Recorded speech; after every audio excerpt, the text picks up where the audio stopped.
você não pode usar ela como determinante para saída e venda. O que tu pode usar é a média, mas o principal é o price action. E o que é o price action? Então, por exemplo, price action é entender o seguinte: a média inverteu para cima, o preço subiu, rompeu a média 20. Ele está dizendo, olha, o preço em média quer continuar subindo e se valorizando para o longo prazo. Ele quer subir. O que eu preciso determinar aqui? Se ele quer subir, ele está entrando num setup de alta. Se o setup é de alta, eu pego anoto a última máxima. Desse dia da queda aqui que ele perdeu a média 20, ele caiu, despencou até 19.500 dólares. Mas em nenhum momento ele chegou a 18.300 e em nenhum momento perdeu os 18 mil. Então, não podia vender. Por quê? Porque você está usando o price action para determinar o seguinte, cara, ele não perdeu o topo anterior. Se ele não perdeu o topo anterior, não tem o porquê eu vender. Pode ter sido só uma semana ruim, negativa, dentro de um contexto de tendência de alta. E lembrando, a maior parte do tempo, em tendência de alta, o mercado vai querer trazer quedas para te tirar do jogo. Então, quando ele perdeu a média 20 aqui, ó, se ele não perdeu o último topo, não existe venda.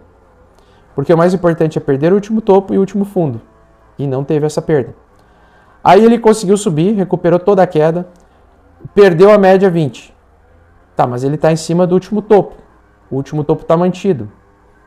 Então, não tem venda. Voltou aqui e começou a lateralizar. Entrou naquela situação de lateralidade.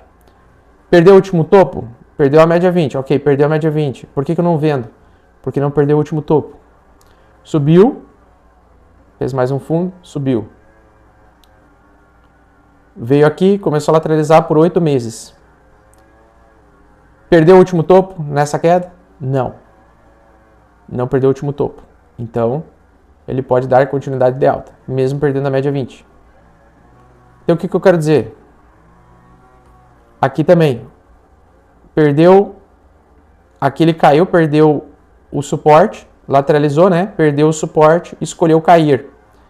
Só que ele perdeu o último topo semanal? Não. Então não é inversão de tendência. Aqui, perdeu o último topo semanal nessa queda? Não. Então manteve a lateralidade. Aqui ele perdeu o último fundo e perdeu o último topo? Perdeu. Perdeu a média 20? Ok. Agora é a reversão de tendência real. Tá? Então agora é a reversão de tendência de verdade.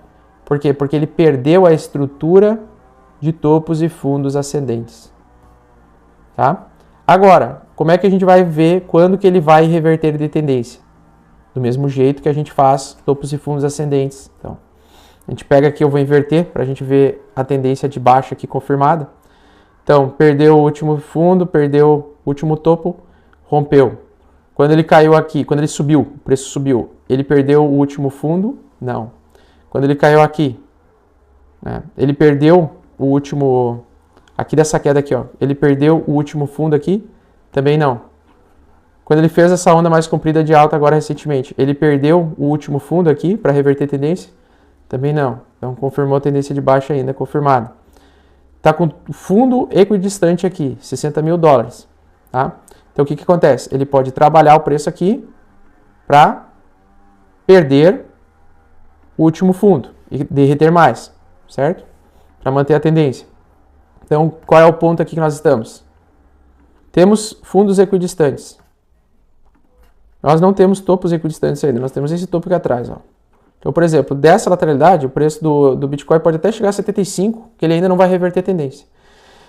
Então, o que provavelmente ele precisa fazer? Ele vai precisar fazer algum topo mais baixo aqui, para daí trazer a reversão. Em algum momento ele vai ter que fazer um topo aqui. Ou se ele fizer aqui, ele provavelmente vai arriscar reverter.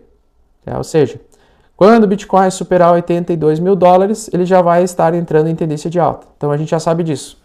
Próxima vez que o Bitcoin superar os 82 mil dólares, ele vai estar entrando em tendência de alta, estrutura de alta. A média 20 vai reverter.